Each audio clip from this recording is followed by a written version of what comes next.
The air crackled with anticipation. Luke Skywalker adjusted his lightsaber on the couch. Harry Potter munched popcorn, his glasses slightly askew. Super Mario, ever restless, bounced on a beanbag chair. Minecraft Steve, stoic as ever, built a miniature castle with his snacks. Beside him, Bob the Stormtrooper struggled to open a carton of juice. Pass the death sticks, eh? Bob chuckled, his voice muffled by his helmet. Suddenly, a knock echoed through the room. Everyone froze. Who would interrupt their epic movie marathon, especially during the thrilling lightsaber duel scene? "I'll get it," Harry volunteered, grabbing his wand just in case. He cautiously opened the door. A small box-shaped figure stood on the doorstep, its single eye blinking. "Delivery for heroes!" the creature squeaked, extending a package wrapped in brown paper. Harry accepted the package, his brow furrowed. "Who's it from?" The creature just blinked again and vanished in a puff of smoke. Intrigued, the heroes gathered around the package. "Let's open it!" Mario exclaimed, his voice high with excitement. As soon as Harry tore off the paper, a red balloon floated out. Before anyone could react, the room plunged into darkness. Icy laughter echoed through the void. Then, a blood-curdling scream pierced the air. It was Bob. When the lights flickered back on, Bob was gone. Only a single white Stormtrooper boot remained on the floor. In its place, a chilling message glowed on the wall, scrawled in what looked like blood. "Come to Derry if you want to see your friend again." Panic seized the heroes. "Derry, where's that?" Luke questioned, his voice tight with worry. "I read about it once," Harry said, his face pale. "It's not a good place. It's where Pennywise the dancing clown lives." A clown? Seriously? Steve muttered, shaking his head in disbelief. "We have to save Bob!" Mario cried, tears welling up in his eyes. "But how do we get to Derry?" Luke asked, looking around the room. Suddenly a thought struck Harry. "I know. We can ask for directions at Hotel Galaxy.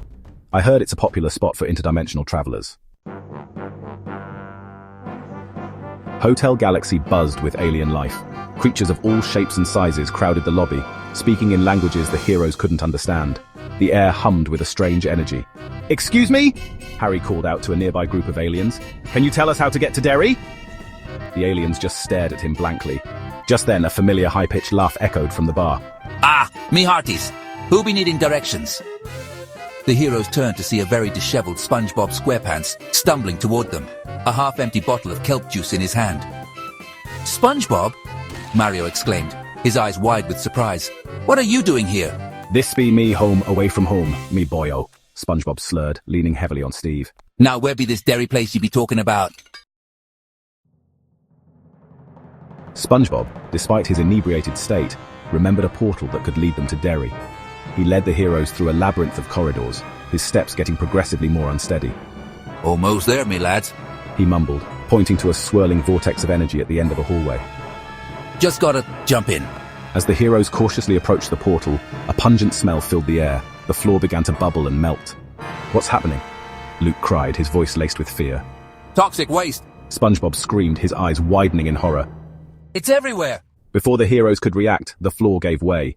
SpongeBob, with a strangled cry, plunged into the glowing green goo. The portal spat the heroes out onto a rain-soaked street. A single streetlight flickered above, casting eerie shadows on the dilapidated buildings. The air was thick with the smell of decay and fear. They were in Derry. "This place gives me the creeps," Mario whispered, shivering. Suddenly, a chilling laugh echoed through the empty street. A figure emerged from the shadows, its eyes glowing with malevolent glee. It was Pennywise the dancing clown. "Welcome to Derry. I've been expecting you." Pennywise held up a cage. Inside, Bob cowered, his usually jovial face twisted in terror. But something was different. Bob's body seemed to be changing. Luke roared, igniting his lightsaber. "Let Bob go, you monster!" Pennywise chuckled, a chilling sound that sent shivers down their spines. "You want him? Take him." With a flick of his wrist, Pennywise flung the cage towards the heroes. Harry caught it with a spell, gently lowering it to the ground. But it was too late. Bob was no longer Bob. His body had morphed into a grotesque parody of Pennywise himself, complete with a terrifying clown face and razor-sharp teeth. "Bob?" Mario whimpered, his voice choked with despair. "He's mine now, and soon you will be too." Bob turned. Pennywise lunged at the heroes, his claws outstretched. The heroes scattered as Bob attacked, narrowly dodging his blows. They fought back with everything they had. Luke's lightsaber, Harry's spells, even Steve's diamond pickaxe. But nothing seemed to stop Bob's monstrous rampage. Just when all hope seemed lost, a familiar figure landed with a mighty crash in the middle of the street. It was Jack Black, wielding a guitar that crackled with energy. Did someone say rock and roll? Because I brought enough ice to chill this clown out. With a power chord that shook the very foundations of Derry, Jack launched a volley of glowing ice shards from his guitar. The shards struck Bob, encasing him in a thick layer of magical ice. Pennywise shrieked in fury as his hold over Bob weakened. The magical ice seemed to disrupt his powers.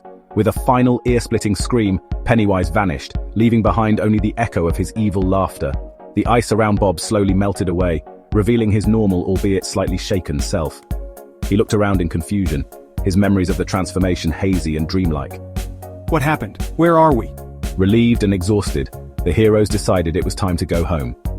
With a wave of Harry's wand, they were bathed in a warm light and whisked back to their living room, the remnants of their movie night still scattered around.